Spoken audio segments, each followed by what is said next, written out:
Welcome to Fabian Liberty Political Reactions. So we're doing this series on a political channel, not necessarily a music video reaction channel, because there seems to be this area of underappreciated music, which is political music. Protest songs, protest music, and I kind of wanted to take a unique perspective of a political channel, libertarian focused, looking at many of these songs, new ones that come out as well as old classics, and kind of reacting to them for what they are, for the message that they convey, which is politics, a political message, and kind of like, experiencing that together. So if you're here for that, definitely, check out and subscribe to the channel and look at the podcast and check out some of the other political reaction songs that are here. Now, we're going to rank them afterwards between, D through A and like a Japanese izakaya skill. There's going to be a couple of songs that are S tier. I'm looking specifically for two things as I do these reactions. Number one, the musicality. In a protest song, in a political song, there needs to be a certain level of musicality from the flow, from the kind of like the rhythm, from the musical skill, the guitar, whatever genre of music it is. If it's bad, if it's cringe, it's not going to inspire anything. And so the message doesn't really matter if the messenger, which is the music, doesn't convey any type of emotion. So it needs to be good, and it needs to convey that emotion so that it inspires political action, which is the point of a protest song or a political song. Secondly, lyrics. Lyrics are far more important in protest music, I think, than they are in other forms in other forms of music. You can get away with mumble rap, but you can't really get away with mumble rap protest song, right? Like, people need to understand the call to action. And what can also be a big problem with a lot of protest music is that it doesn't stick to a point. It just conveys a certain sense of unhappiness without actually telling you something, giving you something to research, giving you a goal in mind, or challenging you to go out. So in that mindset, here's basically three examples of what I consider to be S tier political songs. So I'd say one example is Dead Prez, Police State. I throw a Molotov cocktail at the precinct. You know how we think. Organize the hood under our chain banners. Red, black, and green instead of gang bandanas. FBI spying on us through the radio antennas. And I'm hitting cameras in the street like watching society. Another example, though I'm not necessarily always the biggest fan, this song does a great job of the two things I described. Tom MacDonald's Sad Rappers. Where'd all these suicidal sad rappers come from?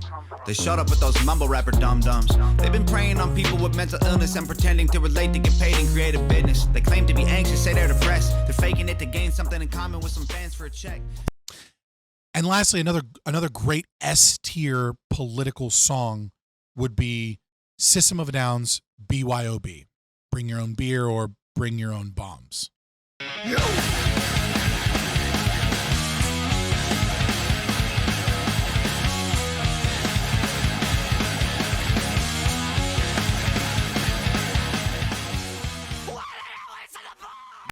So, without further ado, let's get into it.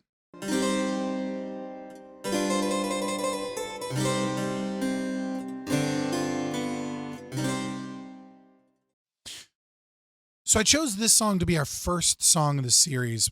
One, because it's really popular and it's kind of blowing up right now. This is Richmond, North of Richmond by Oliver Anthony. I don't know much about it, but I have seen some of the kind of the reactions online. And I don't mean like reaction videos so much as like I've seen on Twitter and a lot of other spaces. What it seems like is a populist right-wing song is how it's being treated online. I'll judge for myself, obviously. And you tell me if I'm wrong in the comments. But it appears to be a song expressing some level of resentment towards people in DC. I also am a resident of Richmond, Virginia. And, I've spoken many times as a libertarian about how, there are a lot of anti-government, anti-DC, anti-Nova, which if you're not from the area, Nova is Northern Virginia. We kind of see it as its own place. It's not really Virginia. resentment here in you know in the center of Virginia, especially when you go closer to the Appalachia mountains and you know mountain people in closer to West Virginia, where a lot of my family is from. And so I'm really excited to see it. Now, some people have seen it as very proletariat song, and then others have seen it as like because it's right wing, it's bad. And you know, I'm really interested to see like how the song itself folds out. I've listened to the first couple seconds a couple of times because it's like I've scrolled and it's played, and so it sounds like it's going to be a good song. So I'm really excited. Let's go ahead and get to it. Also, make sure you like and subscribe if you want more of these. Let's see. Well, I've been selling my soul, working all day, overtime hours for bullshit pay, so I can sit out here and waste my life away, drag back home and drown my troubles away. It's a damn shame what the world's gotten to for people like me, people like you. I love the people like you, people like you, people like me, people like me, people like you. Common country folk trope. I love his vowel sounds on. You know, it's a damn shame. Like he has this very like I sounding, very country sound to it, folk. I mean, right now it just seems like a resentment of a broken economic system, and this could be left wing or right wing. It's not really specific just yet. It's just, though I think it's kind of selling the empathy of his position. So we'll see how it unfolds. I've been selling my soul, working all day, overtime hours for bullshit pay, so I can sit out here and waste my life away, drag back home and drown my troubles away. It's a damn shame what the world's gotten to for people like me, people like you. Wish I could just wake up and it not be true. But I'm starting to see the tinge of the right-wing populist perspective here, like living in the new world with an old soul, right? Like kind of like a reference to New World Order, with it still being a message of like, yeah, it's a very populist message so far, which is what I expected from like comments that I'd seen online. Love the guy's vowel sounds again. I can't get that enough. It's a very classic folk sound now that I listen to it, right? It's much more folky, which, you know, makes sense with the with the kind of Stratocaster style banjo sounding picking, and you know the outdoor sound with the crickets. It's, you know, it all kind of fits very well. Loving the aesthetic, loving the God, it's a good song. This might end up like I don't know. Is the first song going to be an S tier song? It needs to be more focused lyrically first. these rich men north of Richmond, Lord knows they all just wanna have total control. Wanna know what you think, wanna know what you do, and they don't think you know, but I know that you do. 'Cause your dollar ain't shit, and it's taxed to no end. 'Cause the rich men, north of Richmond. Yeah. Oof. Oh, as a libertarian, it's calling to my soul, boys. You know, like, yeah, let's talk more about the rich men stealing through inflation and taxation whilst we get crumpled. You know, I obviously have a bias, and this is certainly confirming my bias, and both regionally, musically, and politically. But I'm going to try and be as fair as possible, which is so far, it's populist and it's anti-DC, which is a message in and of itself. But I wonder if it gets, I wonder if it zeroes in on that a little bit more.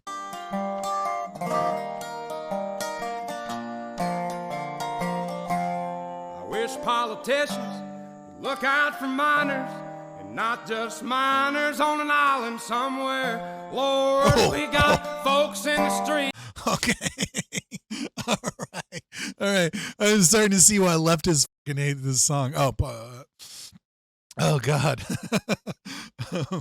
Look out for minors, and not just minors on an island. Oh, that's a banger. Is that a bar? Oh. Minors on an island somewhere. Look out for minors, and not just miners on an island somewhere. Lord, we got folks in the street, ain't got nothing to eat, and the obese milking welfare. Well, God, if you're 5'3" and you're 300 pounds, taxes ought not to pay for your bags of fudge rounds. Young men are putting themselves 6 feet in the ground, 'cause all this damn country does is keep on kicking them down. Okay, yeah. So this is where the right wing populism comes. So I'm starting to see the reaction from the political left, and why this is kind of blowing up politically so much is because this is very clearly the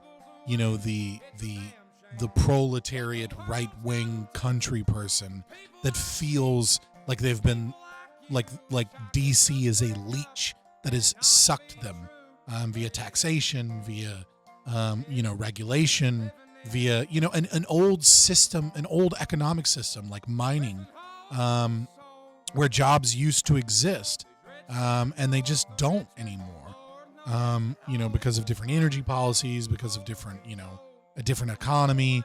These jobs used to pay for a family to do, to go to school, etc. This is the group of Americans, white lower class Americans, especially out in country towns, that is the first demographic to do worse than their parents. People say this about Gen X, but it's actually not true. As a whole, they still did better than their parents. Only they just didn't do as much better than their parents did than their parents. And when you look at our current generation, they're doing better than their parents. But it is white working class individuals that are doing worse than their parents, whilst every other demographic group is doing better. And so these are the people that feel frustrated with a system that clearly doesn't work for them. And he brings up welfare queens, which is really interesting, I think, because from a political perspective, that's a very right-wing talking point. But there's a reason that's a point that sells in places like Appalachia, because it's hard work there, and there are a lot of people like the wonderful whites of West Virginia that are using government resources and funds to kind of keep themselves afloat, and to the hard working, to the kind of the work ethic of individuals in rural America, especially these old mining towns. It is anathema to manliness, to who they are, to who they should be, and to what America should be, where you work hard and you achieve something. And so it is kind of like that. If the left doesn't understand this group, they'll never be able to politically engage them, which doesn't mind me much as a libertarian. I don't, like I said, this is speaking to me and to my soul, because why do these men in DC get to tell these coal miners what to do with their life? It doesn't make any damn sense. Kicking them down, Lord, it's a damn shame what the world's gotten to for people like me, people like you. Wish I could just wake up and it not be true, but it is. Oh, it is living in the new world with an whole soul. These rich men north of Richmond, Lord knows they all just wanna have total control.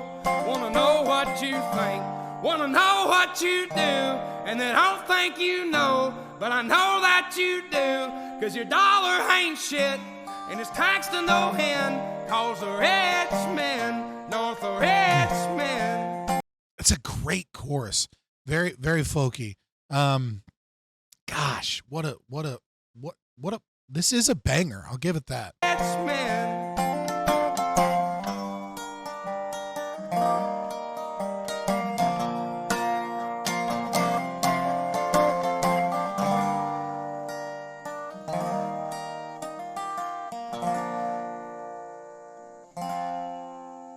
I've been selling my soul, working all day, overtime hours for bullshit pay.